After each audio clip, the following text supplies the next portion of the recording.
সকালে গরম গরম কথা। রাজ্য রাজনীতিতে দ্বিতীয় ইনিংসের শুরু থেকেই চেনা ছন্দে খেলতে শুরু করেছেন দিলীপ ঘোষ।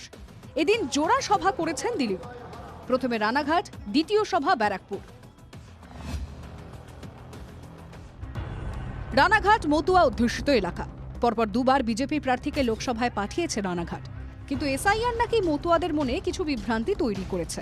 এসআইআর নিয়ে তৃণমূলের মতুয়া শিবির টানা আন্দোলনের রাস্তায়। মতুয়া বাড়িতেও চরম উত্তাপ।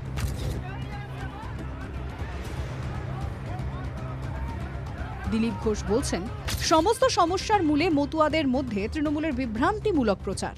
আরেকজন মমতা বাবা ঠাকুর আছেন গুরুমা, তিনিও মিথ্যা কথা বলছেন, লোককে প্রতিশ্রুতি দিয়েছেন যে সিএ তে ফর্ম ফিল আপ করবেন না, এসআইআর ফর্ম ফিল আপ করবেন না।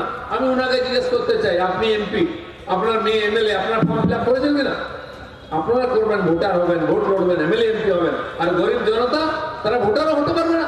নরেন্দ্র মোদী তাদেরকে ভোটাধিকার, তাদেরকে নাগরিকত্ব দেওয়ার জন্য সিএ পাস করিয়েছেন।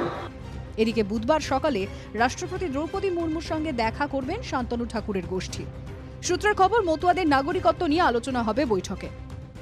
যতক্ষণ না পর্যন্ত শেষ উদ্বাস্তুটা, শেষ মতুয়া, শেষ নবশূদ্র, শেষ উদ্বাস্তু যতক্ষণ না নাগরিকত্ব পাচ্ছে হিন্দুরা, ততক্ষণ পর্যন্ত ভারতীয় জনতা পার্টি তাদের নাগরিকত্ব দেওয়ার কাজ করেই যাবে, আমরা করে যাব।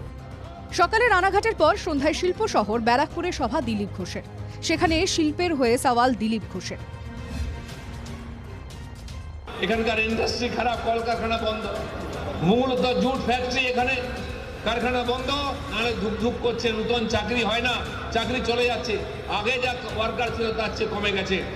কল্যাণীতে মঙ্গলবার সকালে কিছু পোস্টার দেখা গিয়েছিল, যাতে লেখা বেঙ্গল টাইগার ইজ ব্যাক, সঙ্গে দিলীপ ঘোষের ছবি। বিজেপি কর্মীরা চাইছেন দ্বিতীয় ইনিংসে দিলীপের গর্জন চলুক। মহাদেব কুণ্ডু ও অনন্ত চট্টোপাধ্যায়ের রিপোর্ট, TV9 বাংলা।